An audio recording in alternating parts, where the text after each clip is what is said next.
Hello, everyone. Welcome to Day's Daily Dose TV. Gonna be covering the days of our lives from Monday the 24th to Friday the 28th, which is today. Welcome to the show. What's going on in Salem? All kinds of things. We have, who was it? John and Patch. Yeah, John and Patch, if you remember, Friday, they tracked down Jerry Prentice, a.k.a. Fake Theo, in L.A., thinking he would go back there to start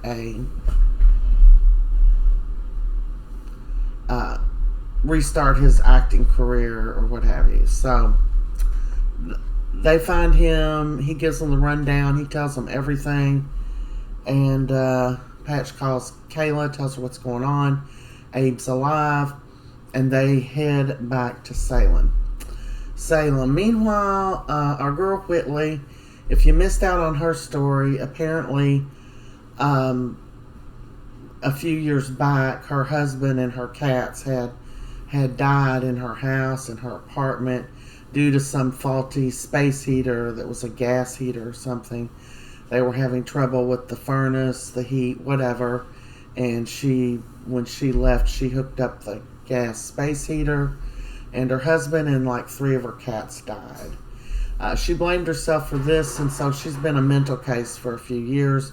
Marlena is talking to Kayla today, and she remembers that she treated her as a patient. She looks up her files and remembers the whole situation.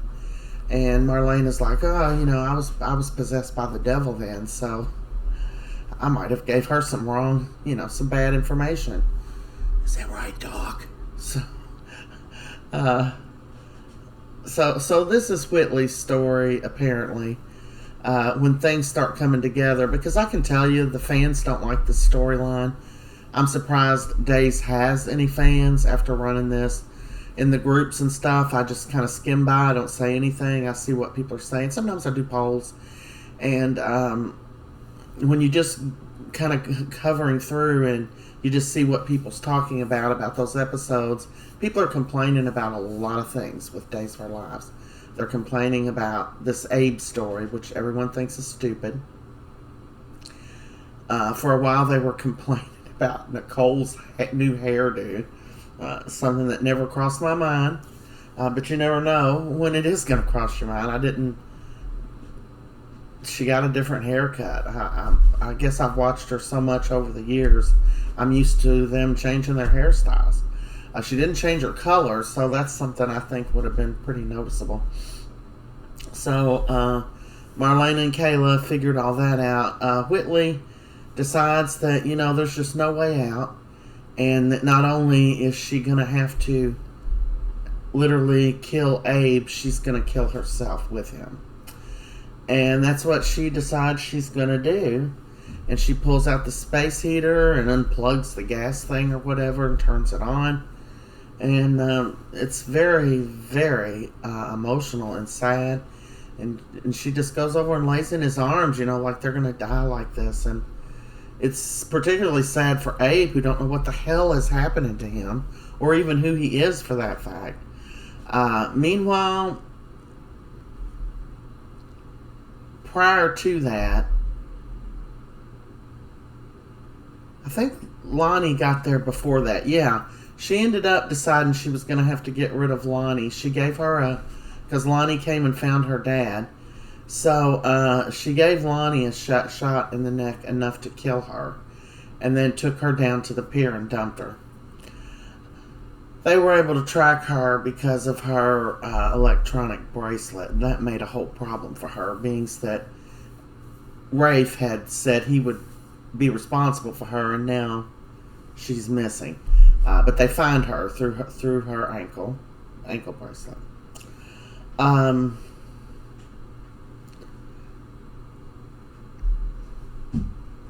Chad I was gonna say what happened with I'm just gonna finish this story, even though I might have it wrote down how they aired it.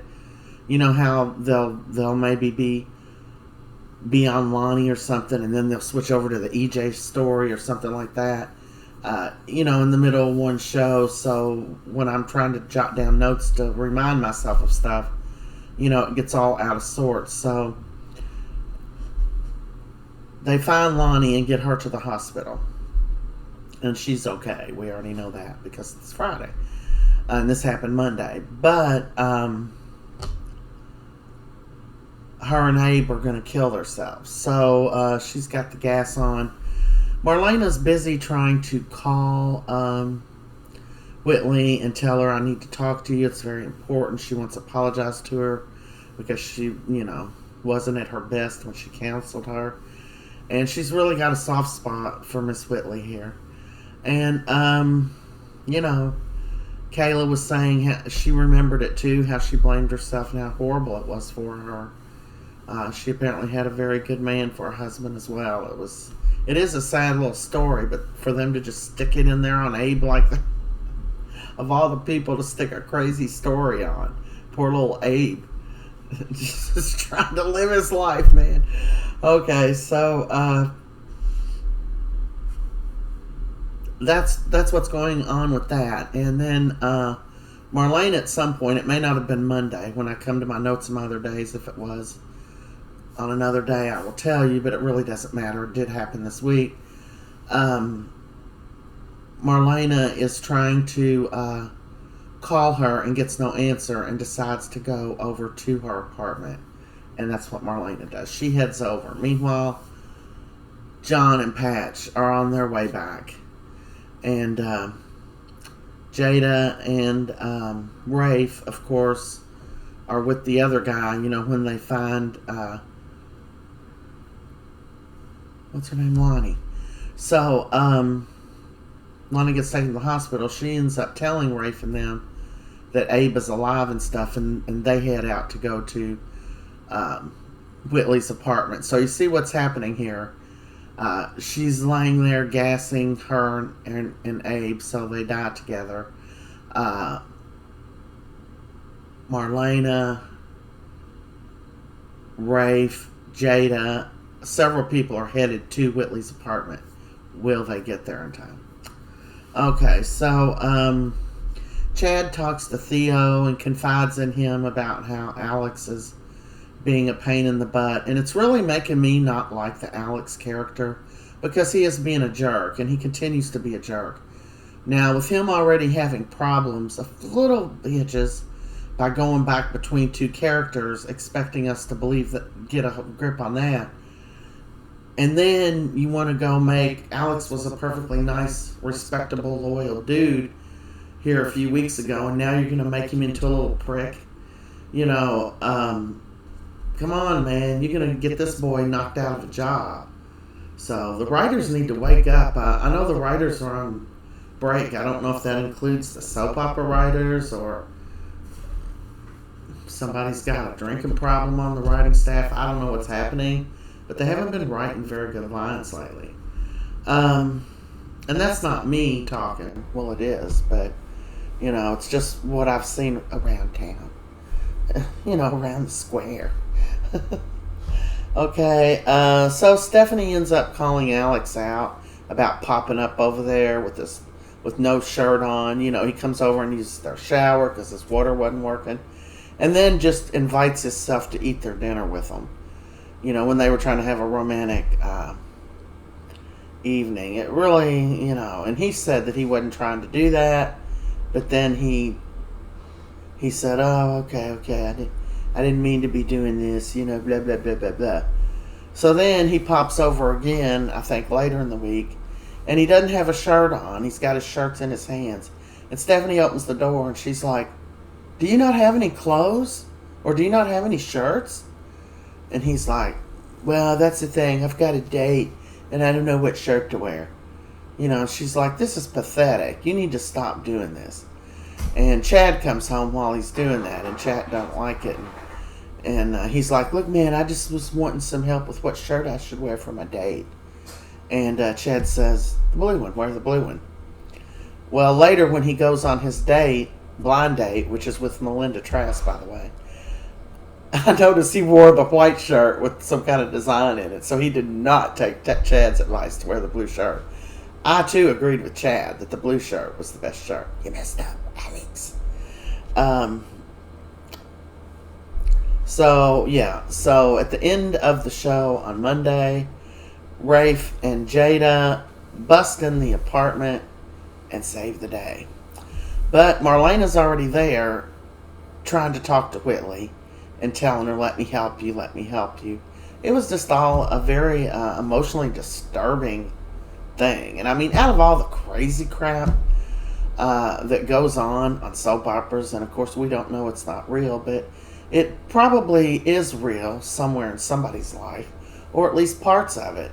And it's definitely real in the fans' minds. So we move on to Tuesday. Belle goes to plead with Kristen to recant her statement against Brady, or Brady's looking at prison time. Because, he held a gun to her head, threatened to kill her, and his, well, how old is Rachel? 7, 8-year-old daughter heard him. And I should do a video about that, because I don't even like that they had that little girl play that part. But little girls have played much worse parts in movies and things. But it concerns me for her. But she's a little actress, so I'm sure she understands the difference in pretend world and real world. She tries to convince Kristen not to put Brady in prison.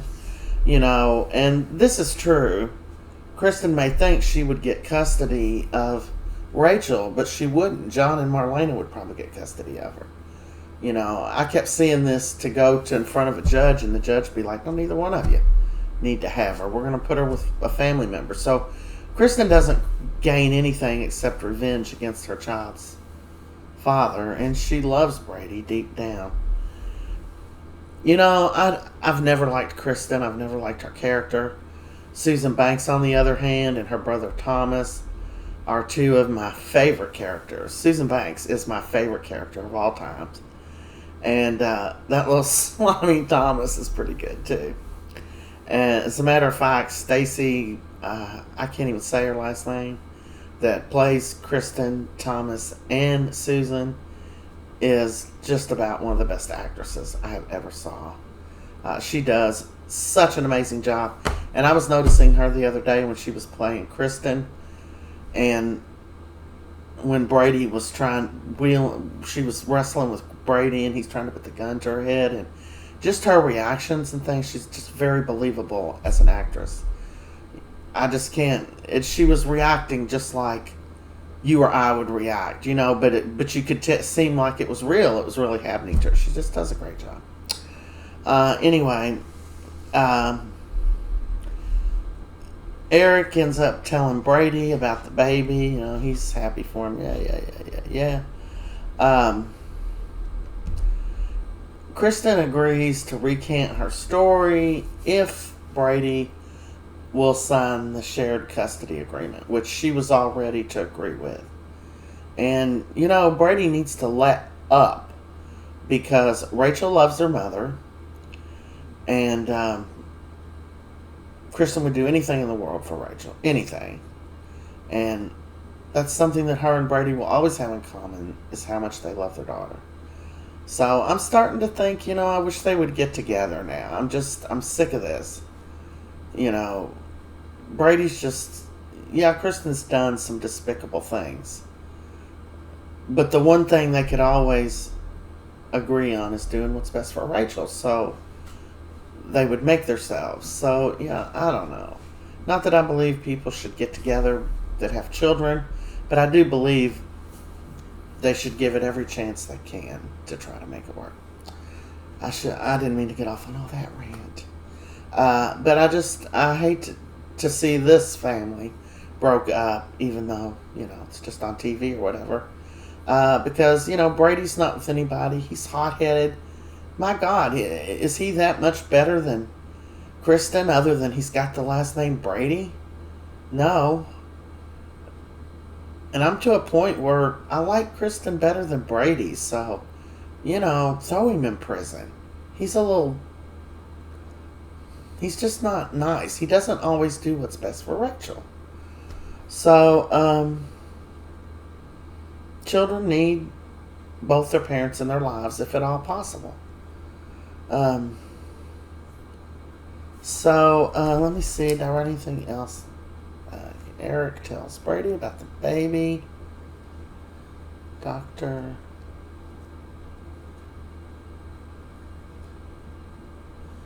Okay, so Nicole and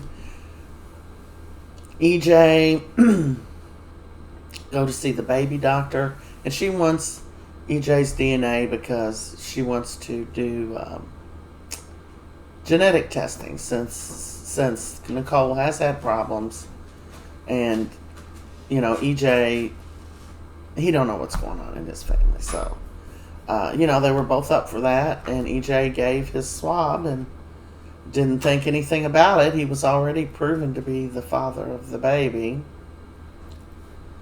So, oh yes, Brady does agree to sign the papers for shared custody. Belle goes over to talk to Brady about it, and he's like, "Oh, she wants Rachel, right?" And he said, "I don't know, Belle."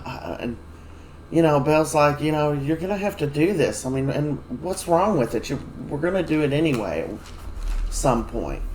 And he just thinks that Kristen is a bad influence on Rachel, but you can't overcome that love, that mother-daughter love, or the father-daughter love. So he's got to give.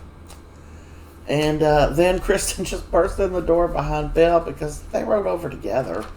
And she's like, "Did he sign it?" And she's like, "No." And he's like, "Well, I could sign it and you could renege on canceling your statement." But she gets on the phone right then and there and calls Trask and tells her she's canceling it. She's recanting her statement. So Brady goes on and signs the papers. That's done. Okay, so what's going on here? Okay, so Trip and Wendy, the most boring couple on the show. Trip and Wendy go on playing their little stupid game where it's like all they do is date in their kitchen. I don't know what's happening there. But they're talking. I don't know how they got. Oh, she was telling him about.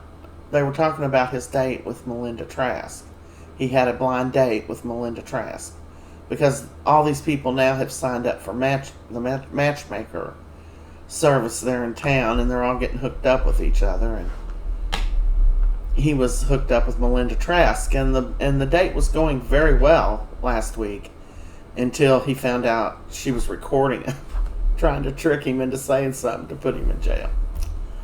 But they were talking about that, Wendy and Trip. And I don't know how it came up. Something about Melinda Trask's daughter who died, Haley. And they somehow were talking about her daughter, and he said, "Yeah, she died a tragic death. She was a friend of mine." Well, later Wendy finds out that she wasn't just a friend. I think they were engaged, or oh no, they were married. She was his wife. So Wendy's like, "Whoa, dude! Why didn't I know that?" She's like blown away. But Trip, he's I don't like him. He's boring. So I'm sure Wendy, she don't really care about, she don't really have any, like a list or anything. Well, you have to be a non-drinker, non-drug addict to date me. She just dates anybody, so it don't matter that Trip's like so boring. She would have been better off with Johnny, but I didn't want him to get stuck with her. I just don't like her character. I mean, I seen the other day she had to get back to the office. That's the first time she's been to work in months. So they're, you think all the time, how these people paying their bills when they're never at work. But that's why, lots of times I like the Demare scenes at the office and stuff. Same thing with Basic Black. Those times. Fun times. Really. Uh,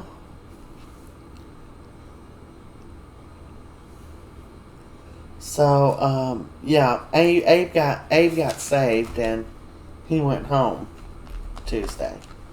I don't know if it was Monday or Tuesday.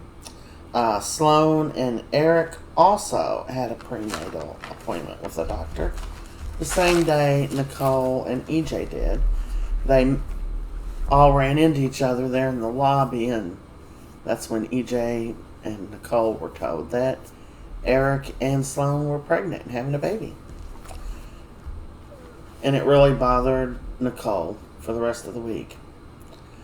Okay, on Wednesday, Lee and Trask have another date, or so you think they do. Because she shows up and she's looking for somebody in a blue blazer, and in walks Lee again. She's like, oh my God, this can't be happening again.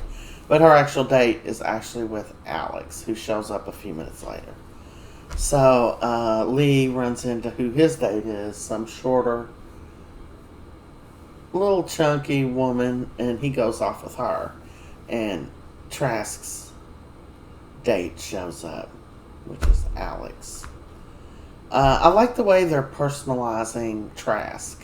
I like seeing that she has a personal life, has a life, making her into more than just that bitch in the police office, in the commissioner's office.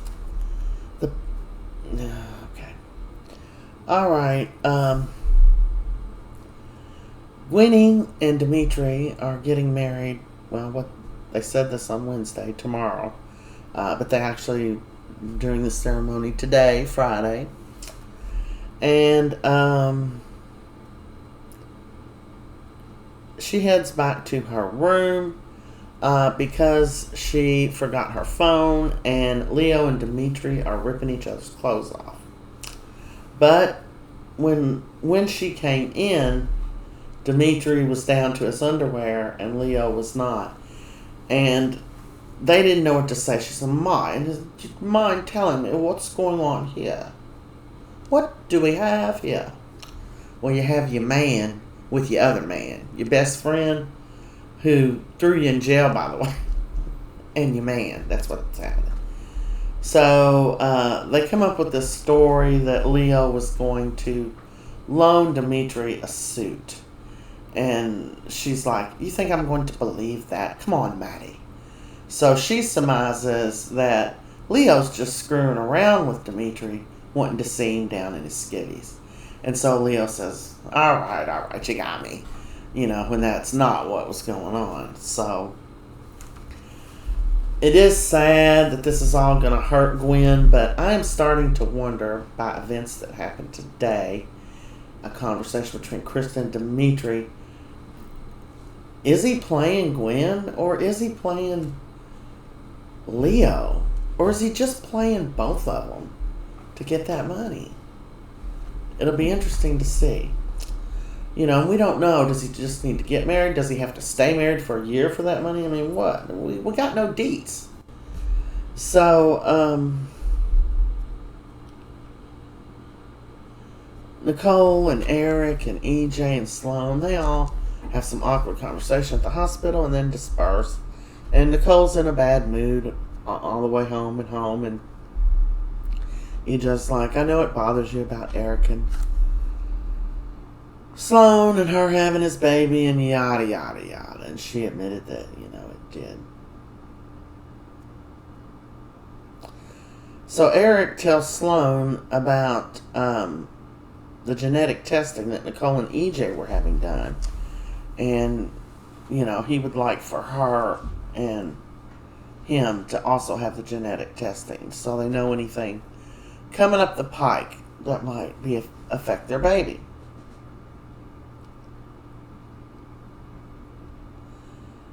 Okay, so then we move on to Thursday. Lonnie is recovering in the hospital. Abe is recovering. He wakes up. Paulina's by his side. He doesn't really remember her, but he thinks the other lady is her, Whitley. So it's really bad because he's having this little bit of like separation anxiety from Whitley. Ooh, I needed a drink. So,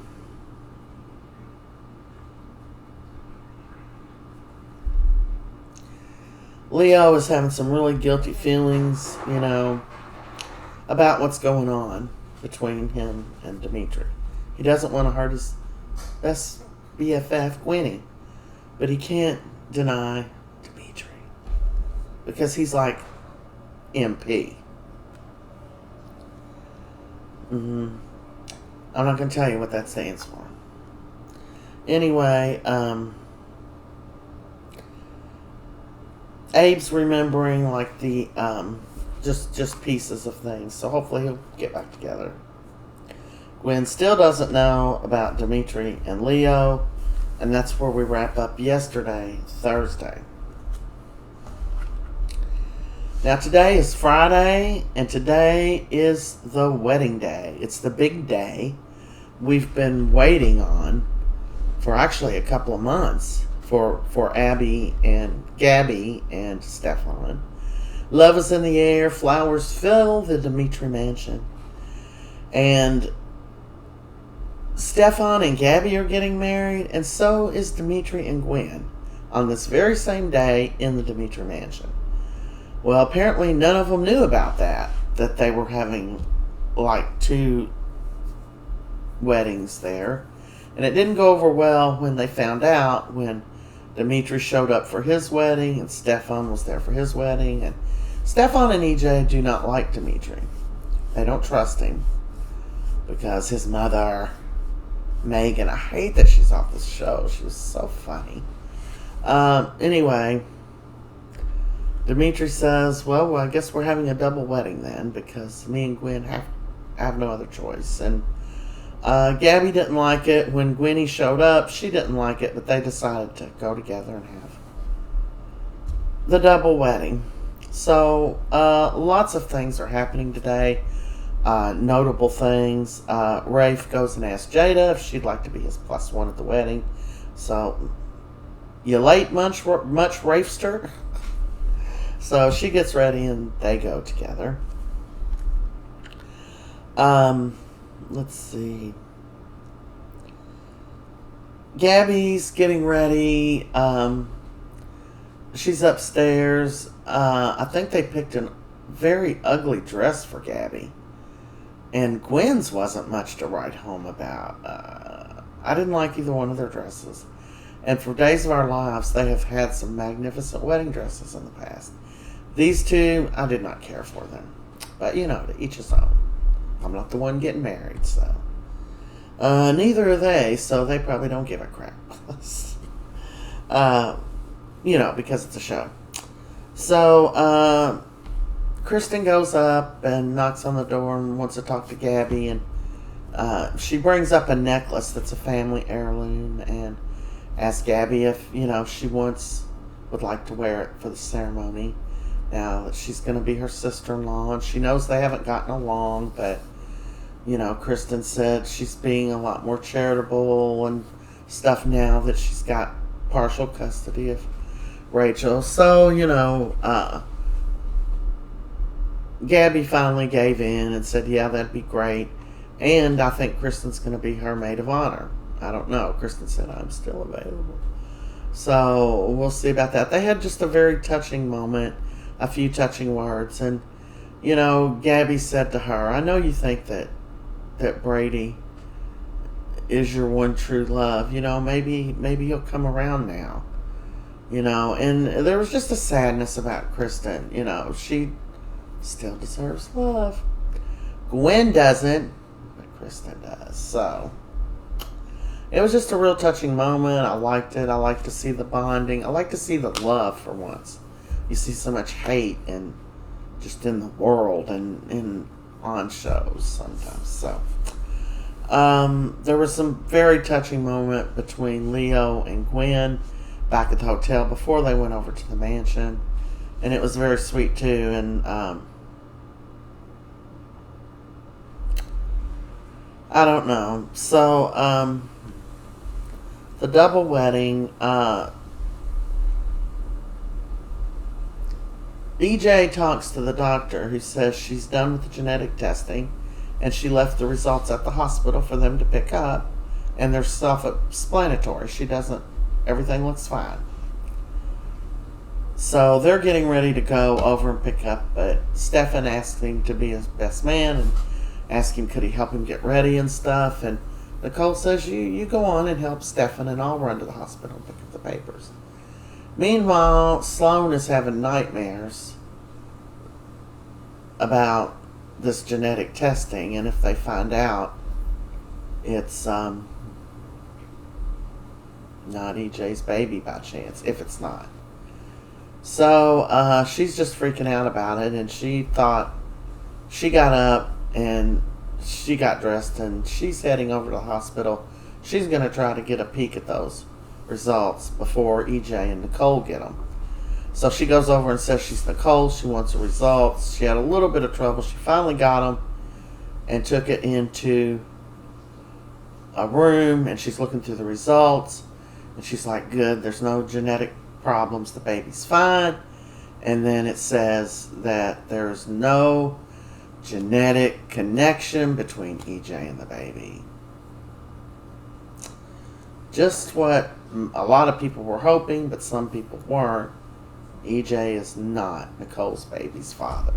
So now Eric is the father of 2 babies. Okay, she just saw that. I don't know what she's going to do with it. It went off of her then, and Nicole had come in the hospital.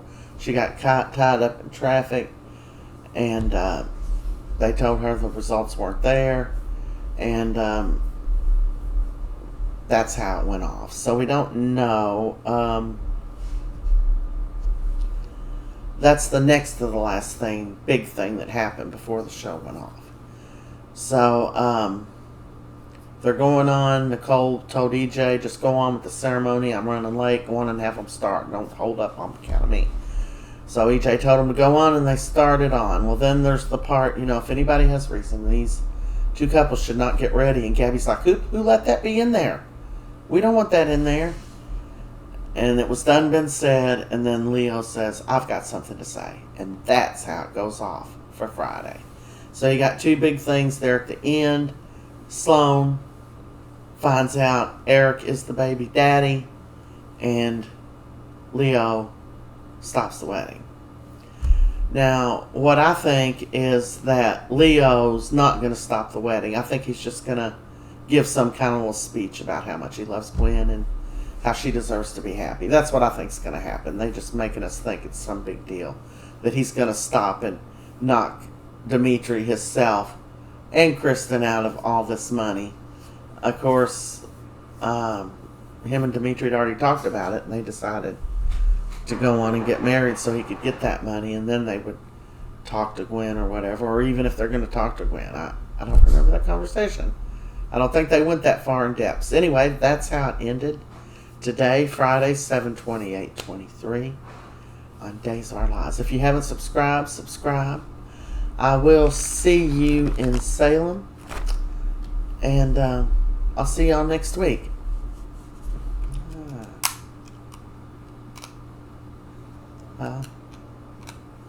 Maybe I'll see you for a little longer if my mouse doesn't work. All right. Take care and have a safe weekend and stay cool.